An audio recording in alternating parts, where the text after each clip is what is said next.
paz do Senhor, meus irmãos.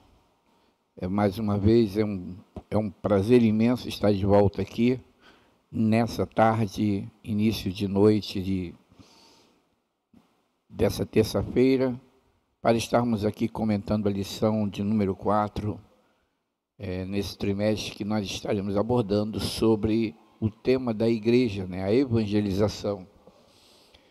É com muita alegria que nós vimos aqui. Eu sei que alguns já estarão conosco online, e eu agradeço a você que tem nos dado esse privilégio de estar conosco, mas também sei que outros em breve estarão fazendo uso dessa live. Como sempre fazemos e lembramos, nosso desejo e interesse que os professores participem, né? Façam uso, vejam, analisem, estudem e espero em Deus que tenham a oportunidade de compartilhar e também de que essas aulas sejam um acréscimo ao estudo que cada um de vocês fizeram. A lição de número hoje tem por tema a igreja dando continuidade ao que Jesus começou a fazer. Mas antes de entrar na lição, estaremos orando e agradecendo a Deus por essa oportunidade mesmo, hoje sendo um dia bastante quente, mas cremos, e aqui nós estamos, cremos que é a oportunidade que nós temos de estar estudando, meditando na palavra de Deus.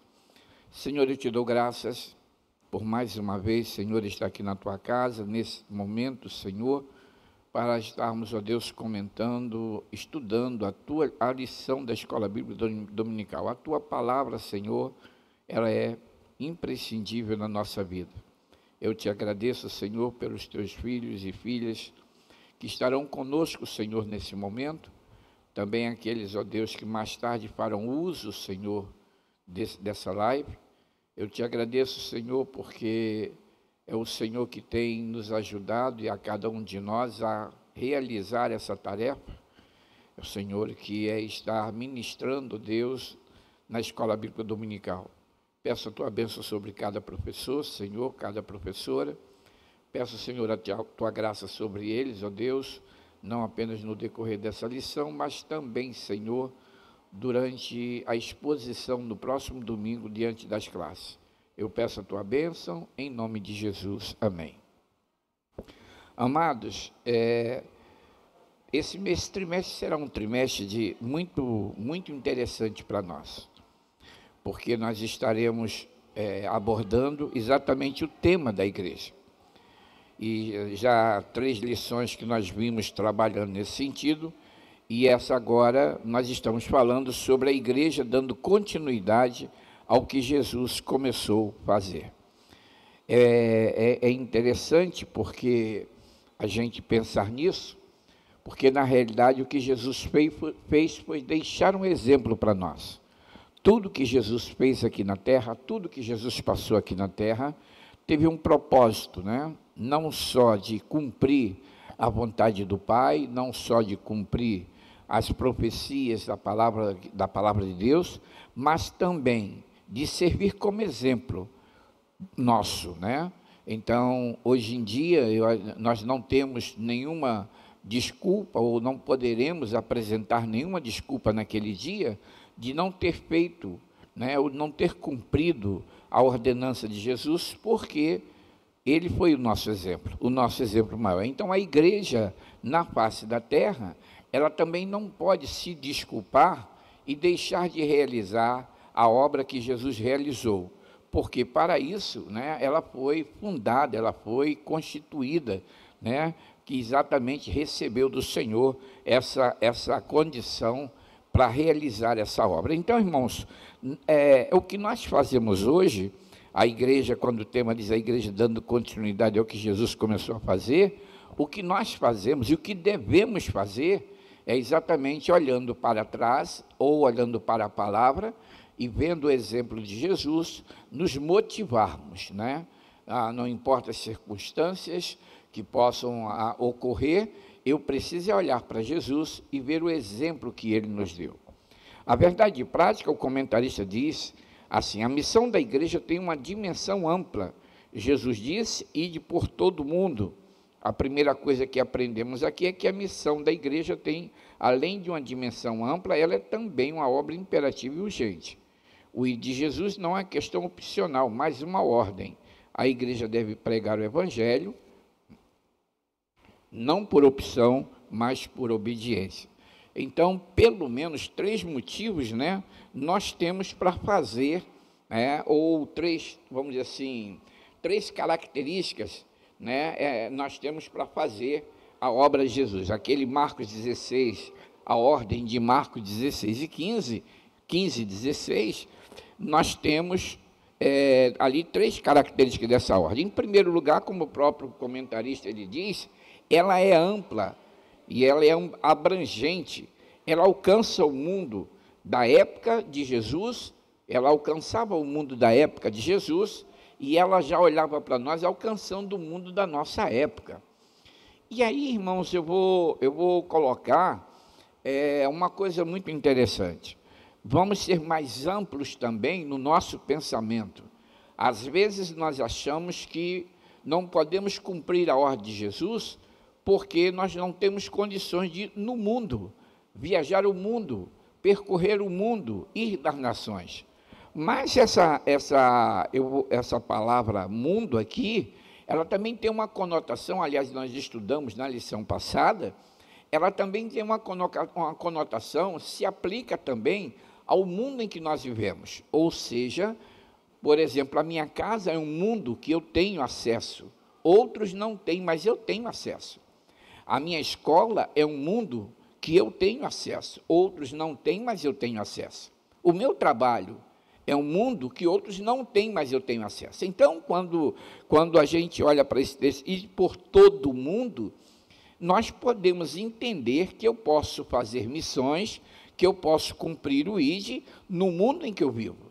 Então, eu tenho espaço e tenho oportunidade para pregar o evangelho na minha casa, para pregar o evangelho dando exemplo na minha casa. Eu tenho espaço para falar no meu trabalho aos meus amigos, e eles vão me ouvir se eu ali der testemunho para isso. Eu tenho espaço na escola, enfim, na minha vizinhança. São mundos que muitas das vezes eu não tenho acesso ao seu mundo, mas você tem acesso a ele. Então, essa palavra é muito abrangente, né? Esse mundo, ele é muito abrangente.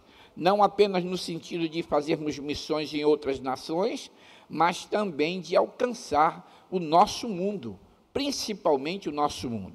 Falamos em Jerusalém para a igreja como coletivo, mas a nossa Jerusalém, ela está dentro de casa, ela está ao nosso redor, ela está no nosso trabalho, enfim, é o mundo que nós temos para pregar o evangelho. A segunda coisa que ele diz é que ela é imperativa, ou seja, é uma ordem superior que não pode ser, eu não posso deixar de cumprir, né? Então, é aquela coisa que é missão dada, é missão cumprida. Então, isso é uma coisa que nós precisamos entender. Quando nós estamos empregados, né, na nossa empresa, a ordem que nós recebemos, nós temos que cumprir, sob pena de sermos considerados relapso e, de repente, perder até o emprego. Então, nós cumprimos a ordem de chegar no trabalho, porque tem um horário definido para chegar. Nós cumprimos a ordem para apresentar um relatório, porque nós temos um prazo para entregar. Então, nós cumprimos as ordens que nos são dadas. Por quê? Porque foram ordens superiores. É bem verdade que, às vezes, a ordem de um colega, um pedido de um colega, eu deixo de atender, porque é de um colega. Mas, quando a ordem vem de um superior, eu tenho que cumprir. Então, é uma ordem imperativa. A ordem de Jesus, da mesma maneira. Porque tudo que Jesus falou para nós, irmãos, é mandamento, sabe? Tudo que Jesus falou para nós é lei. Tudo que Jesus falou para nós é para ser feito, é para ser obedecido, né? Tanto é verdade que ele disse que quem quiser vir após mim, negue-se a si mesmo, tome a sua cruz, ou seja, obedeça. Então, essa ordem ela é imperativa. Evangelizar uma ordem imperativa. É uma ordem que eu não tenho como deixar de cumprir. Por quê? Primeiro, porque Jesus deu exemplo. Segundo, porque Ele está me ordenando. Se eu sou discípulo dele, eu preciso obedecer. Então, não tenho como. E a terceira coisa que o comentarista fala é que ela é urgente, né? É inadiável, ela é improtelável, tendo em vista que o tempo é curto. Ora, Jesus teve 3 anos, seu ministério foi um ministério de 3 anos. E ele deixa muitos exemplos para nós. Em uma oportunidade, ele conta a parábola de um homem e a sua vinha, em que ele começa de manhã, de madrugada, assalariando pessoas, trabalhadores, para a sua vinha, para fazer a obra lá. E essa obra tinha que ser feita até o final do dia, até 6 horas. Então, nas 6 horas tinha que cumprir, tinha que concluir a obra. Ou seja, aí ele traz uma lição para nós, que a obra precisa, que o tempo para concluir essa obra é curto. Logo, eu preciso trabalhar, tem urgência em fazer. Eu não posso protelar, eu não posso dizer amanhã eu vou fazer, eu não posso dizer na próxima semana, no próximo mês, não, eu não posso protelar. Então, essa ordem, essa Marcos 16 e 15, é uma ordem ampla, é uma ordem imperativa e ela é urgente, né? Então, isso aí, irmãos, está na verdade prática e é interessante para nós aplicarmos. Quando ele chega na introdução, ele diz que a missão que Jesus veio fazer aqui na terra é mencionada nas páginas da Bíblia. E aí ele descreve lá no Jardim do Éden, né, a promessa, a profecia, a palavra do Pai, a respeito da semente da mulher, e ele também descreve o que fala o profeta Isaías, né, lá no capítulo 61, versículo 1 e 2, quando ele diz que o Espírito do Senhor Deus está sobre mim, porque o Senhor me ungiu para pregar boas novas aos mansos, enviou-me a restaurar os contritos de coração, a proclamar liberdade aos cativos e a abertura de prisão aos presos. Ora, então ele está dizendo, né, que essa obra que nós estamos fazendo hoje, ela começou com Jesus. E ele está dizendo que lá no início, né, lá no Jardim do Éden, havia uma promessa do Pai, de que da semente da mulher viria aquele que iria realizar essa obra. Jesus veio, irmãos, e veio com um propósito. Jesus veio realizando tudo aquilo que ele precisava e que precisava fazer. Tanto é verdade que,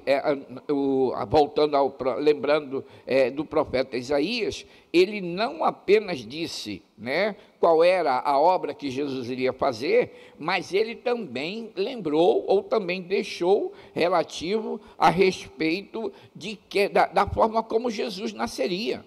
Então, quando Jesus chega aqui para realizar essa obra, ele vem cumprindo vários propósitos. Ele vem cumprindo o propósito de Deus, ele vem cumprindo as promessas, ele vem cumprindo aquilo que já estava feito, a vontade do Pai, e ele vem cumprindo o seu desejo, né?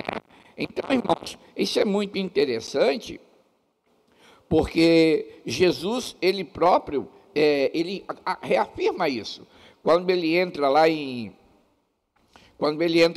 na sinagoga, lá em Lucas, ele reafirma, no capítulo 4, ele vai dizer exatamente, depois de mencionar o profeta Isaías, o texto que ele estava lendo naquele pergaminho, depois que menciona o profeta Isaías, ele é claro em dizer, hoje se cumpriu, hoje está se cumprindo. Naqueles dias estava se cumprindo, ou seja, iniciando o ministério de Jesus, né, que ele realizou, e realizou tão bem que o Pai, durante o seu batismo, ele disse, esse é o meu filho em quem eu tenho me comprazido, né? Ora, Então, isso é muito importante. Quando Jesus vai embora, ele chama a igreja e também dá a mesma ordem, né? Então, ele diz assim, lá em Mateus capítulo 28, versículo 18 a 20, ele diz, é-me dado todo o poder no céu e na terra, portanto, ide, fazei discípulos de todas as nações, batizando-os em nome do Pai, do Filho e do Espírito Santo, ensinando-os a guardar todas as coisas que eu vos tenho mandado. Eis que eu estou convosco todos os dias, até a consumação do século. O que ele estava fazendo? Da mesma maneira que ele recebeu a ordem, ou que ele foi ungido para fazer a obra, essa mesma obra, ele tinha autoridade, e nessa autoridade, ele estava nos enviando para dar continuidade a essa obra que ele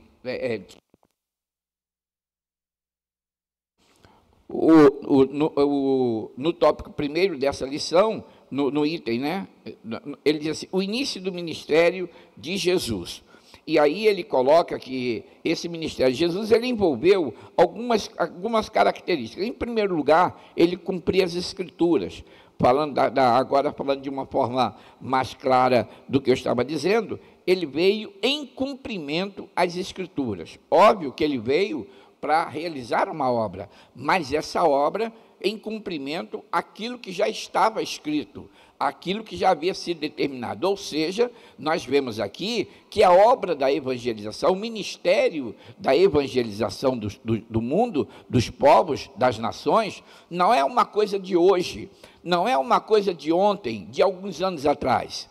Essa ordem, esse ministério, já estava predito, né, pelo Senhor, pelo Pai, pela Trindade, já estava ali predita para ser realizada. Então, nós vemos lá em Efésios capítulo 2, versículos 7 a 10, que ele diz assim, o comentarista cita esse versículo, que ele diz assim, que sendo em forma de Deus, não teve por usurpação ser igual a Deus, mas esvaziou-se a si mesmo, tomando a forma de servo, fazendo-se semelhante aos homens, e achado na forma de homem, humilhou-se a si mesmo, sendo obediente até a morte, e morte de cruz. E aí o versículo 9 diz assim, por isso também Deus o exaltou soberanamente, e lhe deu um nome que é sobre todo nome, para que no nome de Jesus, que se dobre todo o joelho dos que estão nos céus, e na terra, e debaixo da terra. Então, irmãos, é muito importante a gente compreender isso.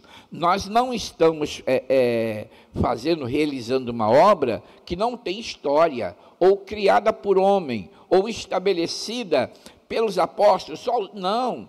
Quando os apóstolos realizaram, quando os discípulos realizaram, eles estavam realizando sob as ordens de Jesus e obedecendo o modelo. Quando Jesus realiza, ele está realizando por determinação do Pai, como enviado do Pai, e em obediência à palavra. Então, irmãos, o que nós precisamos de fazer nos dias atuais é exatamente cumprir aquilo que o Senhor tem nos ordenado.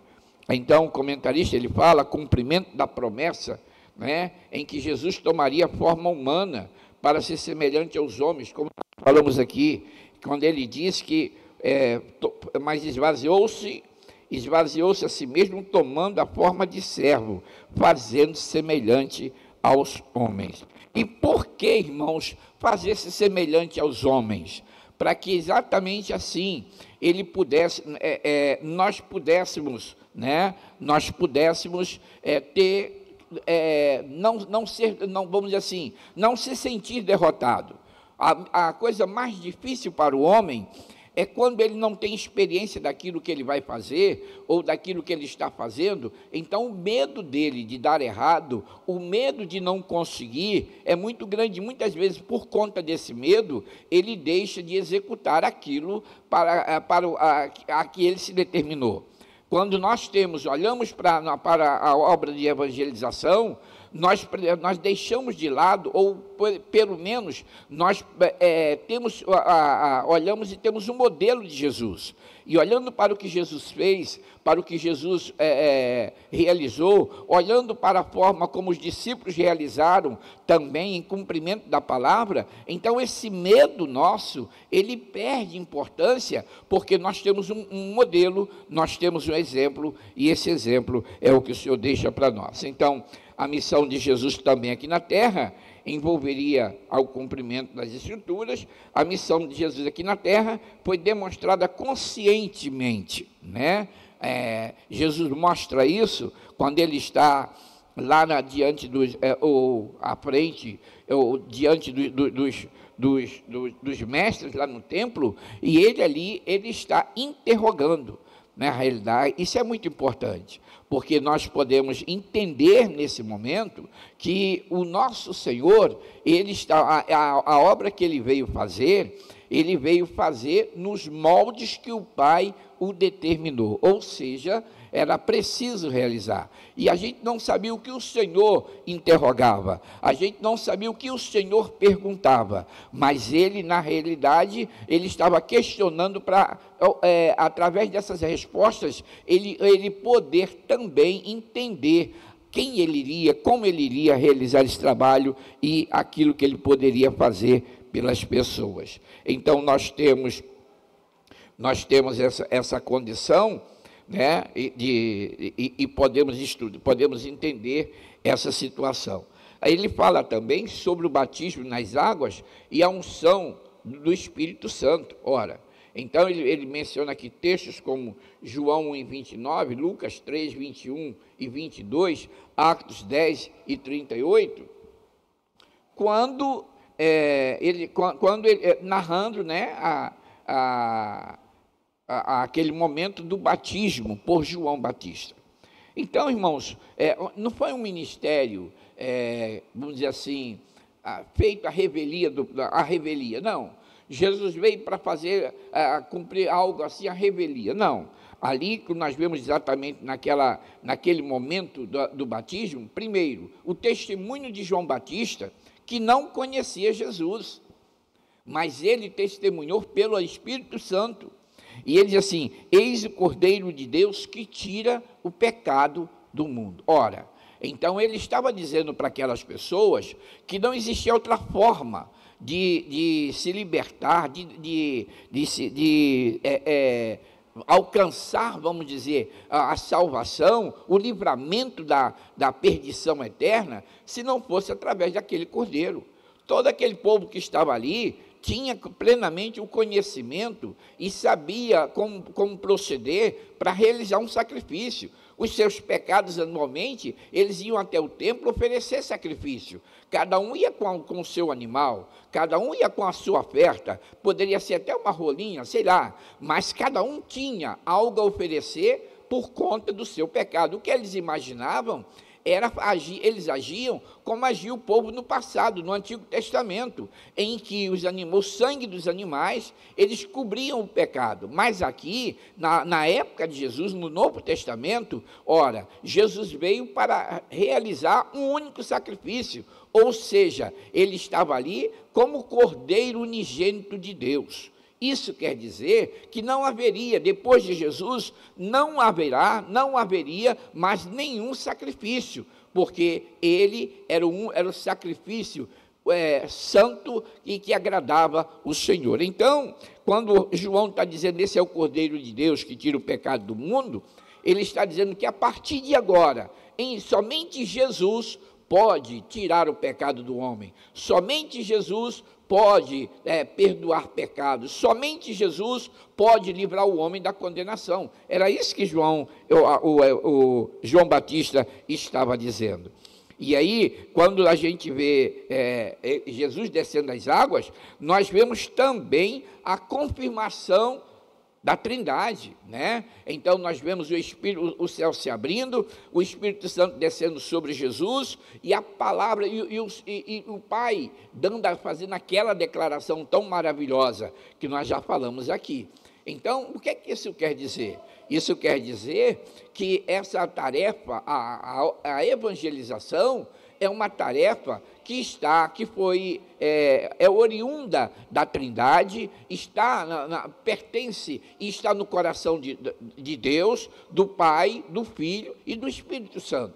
É um propósito da Trindade. Então, não é algo que apenas alguém pensou, desejou, não, mas é o propósito de Deus, que aqui Jesus viesse para realizar. Então, a evangelização é uma evangelização. Nós costumamos dizer que missões estão no coração de Deus. Na realidade, o homem, o pecador, é alguém que é alguém que faz o coração de Deus bater mais forte. Se a gente pudesse usar essa linguagem humana, o pecador é aquele que toca, aquele que mexe com o coração de Deus, a tal ponto que ele manda Jesus, né? Que ele envia Jesus. Então, irmãos, e nós vamos lembrar disso lá em João 3,16, diz que Deus amou o mundo de tal maneira que deu o seu Filho, ou seja, o coração de Deus, ele se move em direção ao pecador, por amor ao pecador, né? Nesse mesmo tópico, diz que Jesus foi levado pelo Espírito Santo,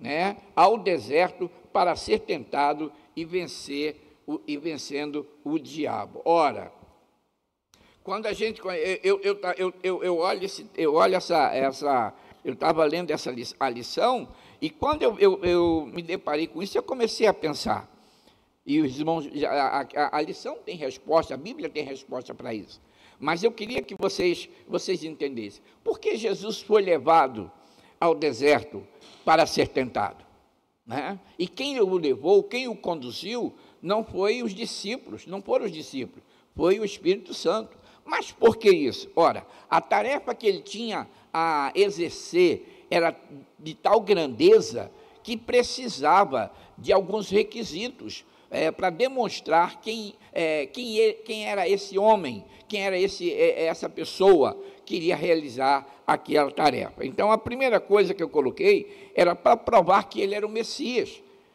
Nós estamos falando de judeus que estavam aguardando um Messias, mas estava aguardando o Messias, um homem vaidoso, um homem que tivesse uma ambição muito grande, a ponto de se levantar e formar um exército, encabeçar, liderar um exército, e para destronar os romanos do poder. Eles pensavam numa vitória, eles pensavam em expandir, eles pensavam em fazer o que o Império Romano estava fazendo. Era isso que eles estavam pensando. Então, eles esperavam um Messias que fosse um homem ambicioso. E eles, de repente, veem Jesus para mostrar que o Messias vem de outra forma. Porque na tentação, Jesus foi tentado de todas as maneiras. Foi tentado pela fome, foi tentado também no espírito, na vaidade, no orgulho humano, né, na ambição do homem, mas ele não disse, em nenhum momento ele cedeu. E quando Satanás mostra a ele e oferece a ele tudo, e ele diz assim, olha, você não tem nada, só o Senhor teu Deus adorarás e só a ele servirás. Então, irmãos, ele veio para mostrar, para provar que era o Messias, né? Ao mesmo tempo, ele veio para demonstrar a sua humanidade. Por que isso? Porque ao mesmo tempo que ele era Deus, mostrando que ele era o Filho de Deus, que não podia obedecer, que não podia se submeter à ordem do diabo, porque o diabo não tem nada, né? Nada disso é dele, tudo é do Senhor, mas para obedecer, para demonstrar que ele, além de ser Filho de Deus, ele também era homem, ele recusou, ele teve fome. Olha, ao final de 40 dias de jejum, ele teve fome. Ao final de 40 dias, ele estava cansado. Ao final de 40 dias, estava debilitado fisicamente, humanamente. E é claro que nesse momento de fragilidade, o diabo chega com uma proposta, alimentar Jesus. E Jesus rejeita, e ele diz, não só de pão vive o homem, mas de toda palavra que sai da boca de Deus. Ele veio também preparar-se para o seu ministério. Foram 40 dias de oração e jejum. Ora, quem deseja realizar a obra de Deus, não pode realizar de qualquer maneira, né? É certo que quando a gente olha para a palavra de Jesus, e ele diz, olha, ficar em Jerusalém, até que do alto seja revestido de poder, e sereis as minhas testemunhas. O que ele estava dizendo? Não é que ele não estava dizendo que nós não deveríamos sair, ou não deveríamos... Jesus estava dizendo que nós deveríamos agir de uma forma diferente dos outros, não sair de qualquer maneira, mas esperar dos céus o derramamento do Espírito Santo. Por quê, irmãos? Porque sendo obra de Deus, é espiritual, e sendo obra espiritual, a nossa luta não é contra a carne nem contra o sangue, a nossa luta são contra as potestades. Ora, Jesus venceu o diabo numa luta que é espiritual, em que ele estava tentando no seu corpo, no físico, no material, no humano, mas Jesus venceu. Então, o que nós aprendemos aqui é que nós precisamos estar preparados para realizar o nosso ministério, né? Paulo fala isso aos Coríntios, porque ele diz que não foi com sabedoria humana que ele se aproximou, que ele foi a eles, mas foi em poder, né? Em poder de palavra, em graça, né? Em autoridade do Espírito Santo. Então, preparando-se para o ministério. Ninguém pode fazer a obra do Senhor sem o Espírito Santo. Ninguém pode fazer a obra do Senhor sem estar preparado espiritualmente, né? Então a gente precisa fazer isso. Ele fala, ele também foi tentado, porque ele foi tentado? Ele foi tentado para alertar que todos os homens estão sujeitos à tentação. Ora, Jesus é o nosso modelo, né? Nós lemos aqui que ele se tornou homem. Ele desceu, deixou a sua glória e se fez homem, né? Comparado a nós. Por quê? Para que nós pudéssemos, olhando para Jesus, ver que ele foi tentado como homem. Nós também podemos ser tentados, seremos tentados, somos tentados, mas da mesma maneira que Jesus venceu, nós também podemos vencer. É isso que Jesus estava ensinando com aquele modelo dele. E a identificar-se com a humanidade e confrontar e vencer o mal. Né? A Bíblia diz, Paulo diz, resistir, humilhar-vos debaixo da potente mão de Deus, né? E aí é uma palavra que nós precisamos entender, porque quando nós nos humilhamos, nós automaticamente nos tornamos fortes, não por nós, mas porque o Senhor nos fortalece, né? E aí, quando nós estamos assim, o diabo não consegue nos vencer. Então, essa é uma das razões. Essas são razões que nós precisamos entender, né, dessa batalha de Jesus contra o diabo. Ele, no tópico 3, né, no tópico 2, nós já falamos sobre isso, a missão de Jesus aqui na terra está descrita e confirmada por Jesus, mas o tópico 3 diz que a missão evangelizadora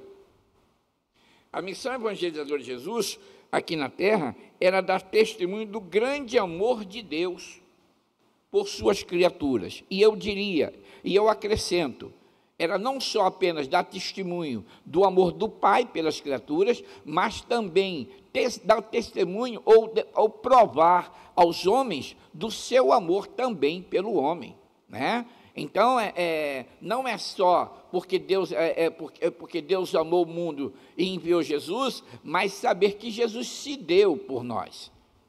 Então isso é muito importante. Então nós vamos descobrir que não apenas Deus nos amou, mas Jesus nos amou também, e temos prova, irmãos, disso aí. Temos prova em João 3,16, nós já citamos aqui, falando desse grande amor. Deus amou o mundo de tal maneira que deu o seu Filho unigênito, mas também, lá em Romanos capítulo 5, versículos 7 e 8, diz também que dificilmente alguém morreria por um justo, pois poderá ser que pelo bom alguém se anime a morrer, mas Deus prova o seu próprio amor para conosco, pelo fato de ter Cristo morrido por nós, sendo nós ainda pecadores. Ora, o que o apóstolo Paulo está dizendo, irmãos, é demonstrando que, na realidade, Deus não faz medição, Deus não tem nenhum outro sentimento contrário ao homem. Ao contrário, o que ele pensa e o que ele deseja é que o homem seja salvo. esse homem que tanto fez contra ele, que esse homem que o negou, esse homem que tem praticado coisas terríveis na face da terra, mas esse homem, na hora que ele se volta para Deus, Deus esquece tudo aquilo, né, que ele tenha feito, até porque na realidade são as obras que julgarão os homens, mas se o homem se volta para Deus, Deus na realidade ele o perdoa, e aquelas obras e aquelas atitudes passadas, elas perdem efeito, perdem importância e perdem valor diante do grande amor de Deus. Então, João capítulo 15, versículo 9, versículo 11, aí nós falamos até agora sobre o amor de Deus, mas nesse capítulo 15, versículo 9, versículo 11, nós vemos o amor de Jesus. E ele diz assim: como o Pai me amou, também eu vos amei a vós. Olha que coisa linda.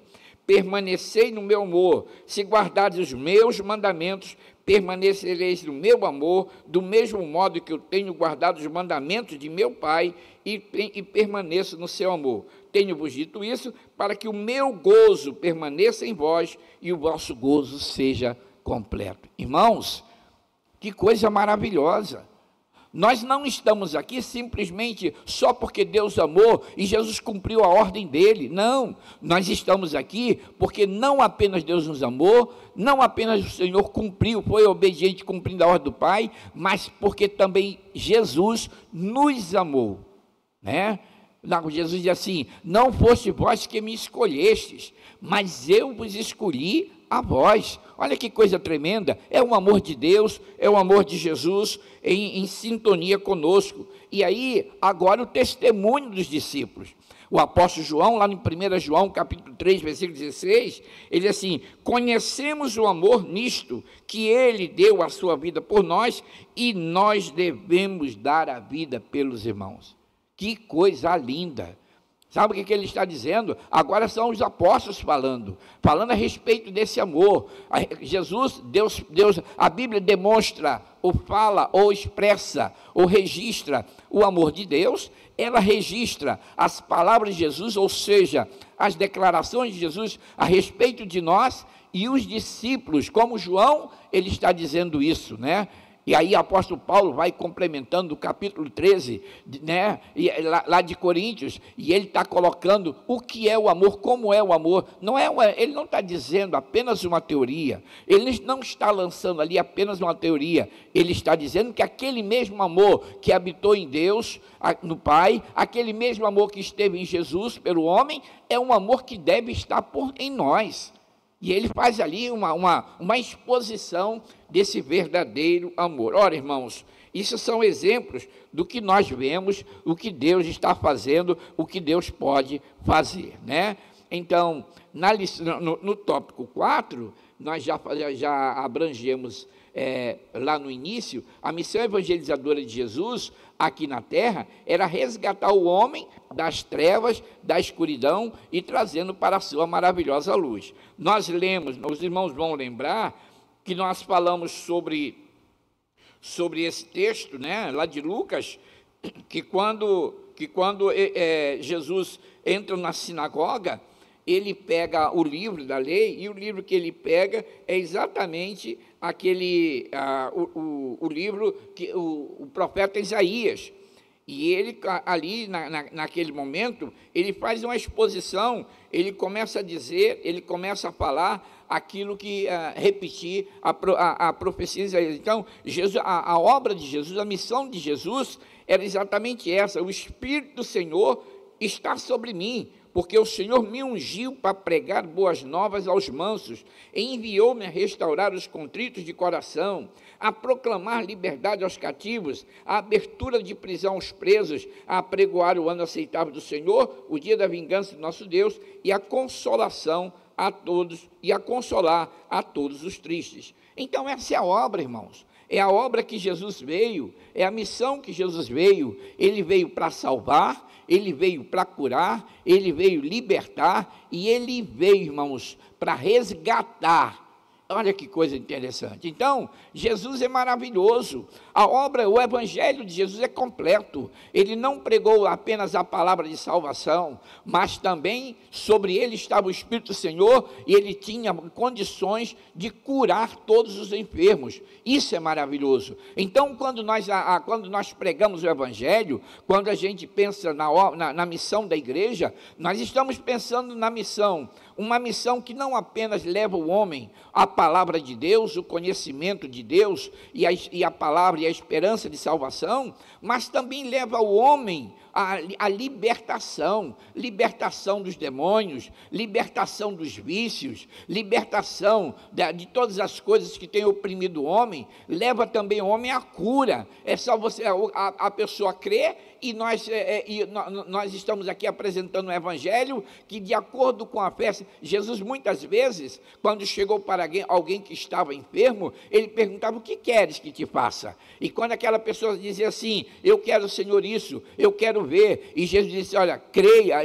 Jesus disse: segundo a tua fé. Então, quando o homem cria, quando a pessoa cria, as coisas aconteciam. Nós temos muitos exemplos dentro da palavra do Senhor, né, dentro dessa condição, daquilo que Jesus realizava. Então, Jesus veio realizar um ministério completo, e é esse ministério que nós temos que fazer. Nós não vamos só distribuir folheto, nós não vamos só anunciar Jesus, nós não vamos só apresentar um Jesus que salva e que leva para o céu, mas nós precisamos também levar, debaixo desse poder e autoridade que o Senhor tem conhecido a igreja, tem concebido a igreja, levar a esses homens não somente a palavra, mas também a cura, a libertação, né? Porque esse é o evangelho que Jesus veio pregar, que Jesus veio ministrar. Essa é a obra que a igreja vai fazer. É tão certo isso, que lá em Marcos 16, 15 e 16, ele vai dizer: e esses sinais seguirão aos que crerem, né? Ele não está falando daqueles que ouvirão a palavra, até também desses, mas principalmente daqueles que estão pregando. Então, quando nós estamos pregando, quando nós estamos orando, quando nós estamos aconselhando, eu preciso crer na palavra de Deus, que é aquela palavra que eu estou usando. E quando isso acontece, o Senhor nos concede a vitória, né? A bênção, as coisas acontecem, o homem, a pessoa é curada, vamos no hospital, oramos pela pessoa, porque nós cremos no poder da oração, nós cremos nas promessas do Senhor, não estamos pensando na fé do homem, nós estamos colocando ali a nossa fé em prática, e o Senhor, depois nós recebemos o resultado, a notícia de que o Senhor curou, né? Então, irmãos, o tópico 5, ele vai dizer sobre a missão evangelizadora de Jesus. Nós já falamos aqui, e nós temos alguns exemplos, né? Lá em Mateus capítulo 8, 14 a 17, o texto é bem claro quanto a isso. E Jesus, entrando em casa de Pedro, viu a sogra deste acamada e com febre, e tocou-lhe na mão, e a febre a deixou, e levantando-se, os serviu. E chegada a tarde, trouxeram-lhe muitos endemoniados, e ele, com a sua palavra, expulsou deles os espíritos, e curou todos os que estavam enfermos, para que se cumprisse o que fora dito pelo profeta Isaías, que diz: ele tomou sobre si as nossas enfermidades e levou as nossas doenças. Então, irmãos, essa missão de Jesus, ou a missão que Jesus realiza, ela traz para nós muitos exemplos, ela é para nós um modelo, precisa ser para nós, irmãos, o que nós precisamos, né? A motivação que nós precisamos. Então, todos quantos chegavam ali até Jesus, eram curados. Claro que Jesus não curou todos que estavam em Israel, todos os cegos, todos os doentes, todos os leprosos, Jesus não curou todos, mas todos que procuraram Jesus, alcançaram a bênção. Hoje em dia, Nós precisamos agir da mesma maneira. E por onde nós passarmos, essa palavra sendo pregada, a palavra sendo ministrada, eu preciso entender também que a bênção do Senhor, ela estará disponível para todo aquele que crê, para todo aquele que nele buscar. Então, irmãos, é uma palavra, é um exemplo para nós, né? No tópico 6, já encerrando, nós vemos que Jesus confiou à igreja a continuidade da sua missão em toda a sua amplitude. Isso eu acrescentei, porque o comentarista ele coloca: Jesus confiou à igreja a continuidade da sua missão até que ele volte. Ou seja, duas coisas aqui que eu quero colocar. Até que ele volte, nós vamos ver pessoas sendo salvas. Até que ele volte, nós vamos ver pessoas sendo curadas. Até que ele volte, cegos verão. Até que ele volte, coxos serão curados. Até que ele volte, irmãos, haverá a obra completa. E essa até que ele volte, irmãos, é muito importante para nós. Porque Jesus, até o seu último momento, até o momento de ser preso, na realidade, até na cruz, onde ele estava, ele não deixou de fazer a obra do Pai, aquela obra que ele recebeu, aquela ordenança que ele recebeu, e também não deixou de amar como ele amava. Tanto é que lá na cruz, um homem, um ladrão, um pecador, que não teve tempo de se arrepender lá atrás, ou não teve tempo de se batizar, não, mas ele ali, quando ele confessou e se arrependeu ali, Jesus também ali o recebeu e o perdoou. Então, eu coloquei aqui algumas coisinhas só para que a gente possa entender. Jesus confiou à sua igreja essa missão até a volta dele, diz o comentarista, concedendo poder e autoridade. Nós não estamos sozinhos. Veja bem, meu irmão, nós não estamos sozinhos. É tão importante, tão necessária a presença do Espírito Santo, a unção do Espírito Santo, que Isaías diz que, o Senhor diz lá em Isaías, e o Espírito do Senhor me ungiu. É tão importante essa situação, que ele só foi levado ao deserto depois de ter sido ungido pelo Espírito Santo. É tão importante essa necessidade do Espírito Santo, que o Senhor Jesus, quando ele antes de subir aos céus, ele diz, ficar em Jerusalém até que do alto sejais revestidos de poder. Nós precisamos entender, irmãos, que a obra não é nossa. Então, quando nós falamos, ou quando nós pregamos o Evangelho, nós estamos pregando o Evangelho, mas é uma obra do Espírito Santo. Quando lá em Atos, no capítulo 13, nós vamos lembrar que quando a igreja estava reunida orando, diz o Espírito Santo, separai-me a minha Paulo e a Barnabé para uma obra que eu os tenho chamado. Que coisa maravilhosa.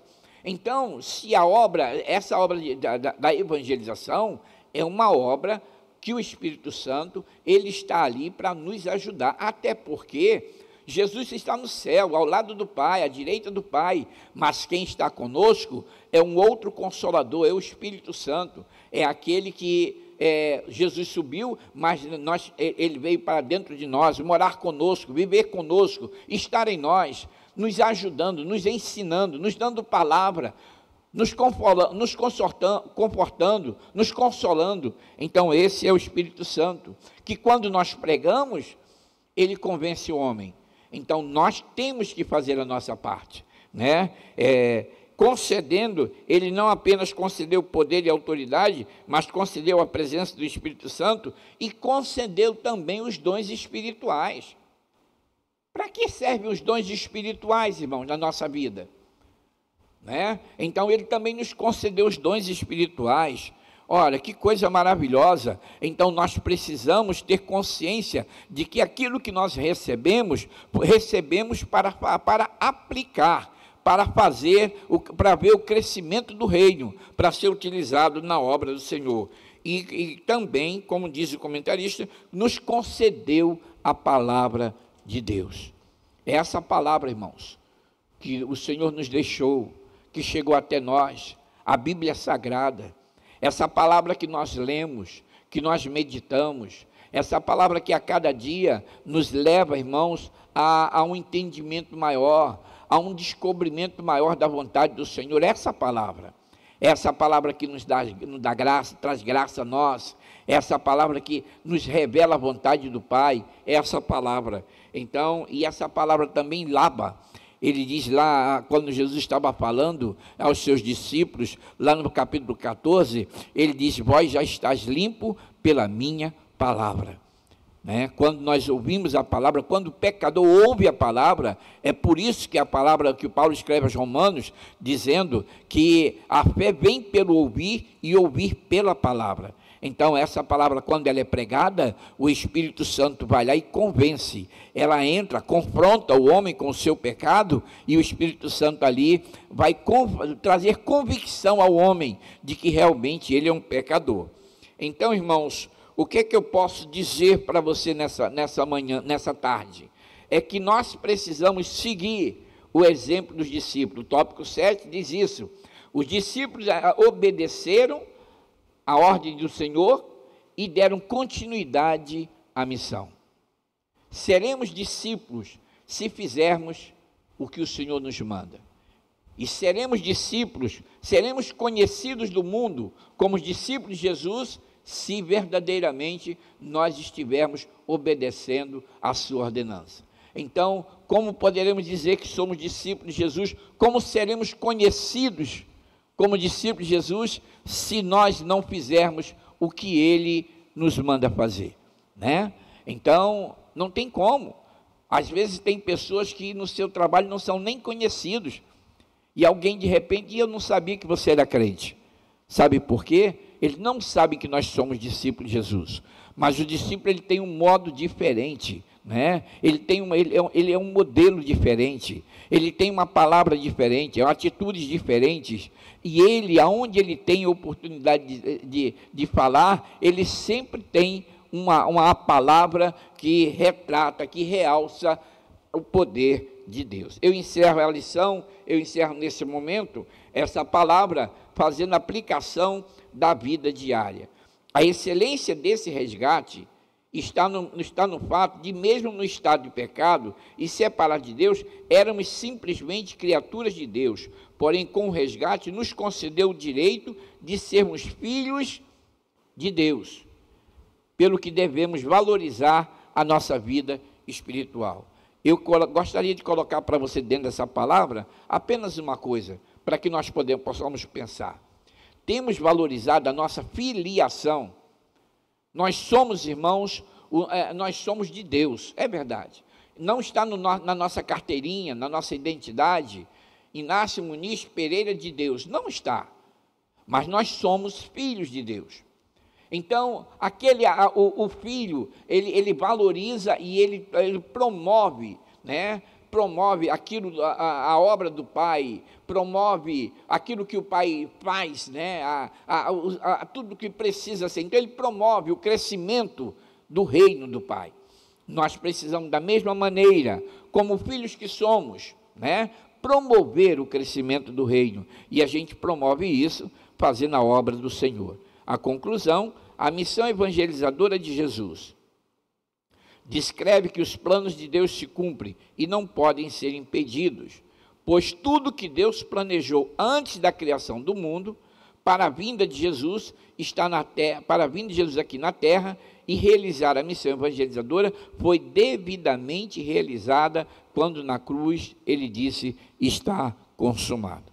Então, se a palavra, se o propósito de Deus, se os planos de Deus não podem ser impedidos, se as bênçãos de Deus, se as promessas de Deus nada pode impedir, então por que não há outra maneira e nós não podemos encontrar nenhuma desculpa para tentar deixar de fazer? É obra do Senhor, tem promessa de Deus, promessa de bênção, promessa de vitória, promessa de galardão, promessa de vida eterna para aqueles que forem fiéis realizando a obra do Senhor. Então, vamos fazer assim, irmãos, vamos agir dessa maneira e certamente um dia chegaremos diante do Senhor e ele contará, ele nos falará, ele nos apresentará o fruto do nosso trabalho. Eu quero, encerrando agora, eu quero apenas colocar para os irmãos, nós estamos num trimestre, irmãos, que nós precisamos sair da teoria. E o que é que eu quero dizer teoria? Ou seja, estamos estudando a lição na classe, mas precisamos exercitar esse conhecimento. Esse aprendizado que eu absorvo, que eu tenho na classe, eu preciso promover esse aprendizado na rua, fazendo alguma tarefa. Então, eu preciso que os professores, eu preciso que você, superintendente, você, dirigente de uma congregação, que você possa reunir o seu povo, a sua classe, os seus grupos, os seus departamentos, e a gente possa elaborar atividades que levem ao conhecimento da palavra, seja de evangelização, seja de visitação, enfim, alguma atividade que promova o reino de Deus. Como nós poderemos, qual será o final desse trimestre, chegarmos ao final e não apresentarmos nenhum resultado daquilo que nós recebemos? Nós estamos sendo ensinados, orientados, para que ao final dos dias nós possamos apresentar também e praticar e levar os nossos frutos, ou seja, evangelizando. Não há outra maneira, irmãos, de fazer isso. Tem pessoas que não vão entrar na igreja, porque eles se sentem, por demais, ruins. Eles sabem que se sentem não merecedores da graça de Deus. Se sentem como um desgraçado. Mas cabe a nós ir até eles para falar de Jesus. E aí eu digo a você, aos hospitais, às prisões, às pessoas, muitas das vezes, que não são bem recebidas pela sociedade, que precisam de nós, e nós precisamos chegar até eles. Eu quero que você comece a pensar que tem pessoas que talvez até a gente faça como aqueles homens da parábola do filho pródigo, passavam a largo, passavam ao longe, não tinham tempo para falar com ele, mas o Senhor, ele exige de nós um posicionamento diferente. É tempo de nós realizarmos a obra de Jesus. É tempo de nós darmos continuidade a essa obra. E assim eu peço a você, pense nisso. Realize a obra do Senhor. Pense nisso, envolva a sua classe, envolva o seu departamento na obra do Senhor. Tem tantas tarefas a fazer e nós precisamos realizá-las. Eu quero agradecer a Deus esse momento, de estar com você até agora, de você ter estado comigo também até agora, agradecendo a Deus pela sua vida. Deus abençoe. No próximo mês de fevereiro, nós estaremos mudando o layout do nosso estudo de professores. Ele será feito de forma online. Nós estaremos, irmãos, em uma sala, né? E ali estaremos promovendo o estudo da lição e também ouvindo e abrindo espaço para a participação dos nossos irmãos. Será um modelo diferente, né? E eu tenho certeza que será de bênção para nós e para você. Deus abençoe você, meu irmão, minha irmã, nos ajude e que você, no próximo domingo, o Senhor possa te dar graça, o Senhor possa te dar sabedoria e na unção do Espírito Santo você possa desenvolver essa lição de tal maneira que venha motivar e venha trazer a cada um dos seus alunos, ao propósito que Deus tem para nós. Deus abençoe a você. Vamos orar agora agradecendo o Senhor. Soberano e eterno Deus, muito obrigado, Senhor, por essa tarde em que aqui estivemos. Obrigado por aqueles que nos ouviram, obrigado por aqueles que irão fazer uso dessa live, obrigado, Senhor, pela oportunidade de estarmos, ó Deus, olhando de uma outra forma, sobre um outro prisma, meu Senhor, essa ordem, Senhor, essa ordenança que o Senhor tem nos dado. Nos dá graça, Senhor, para que nós venhamos a cumprir o Teu ID, para que nós venhamos, ó Deus, a sermos achados como servo fiel, servo bom e fiel. Obrigado por tudo, é o que eu te peço e já te agradeço. Ser com nossos irmãos, Senhor, em nome de Jesus. Amém. Deus abençoe a todos. Se Jesus não voltar até a próxima terça-feira, aqui estaremos mais uma vez comentando a lição. É o que eu peço a você e que eu já agradeço em nome de Jesus. Amém.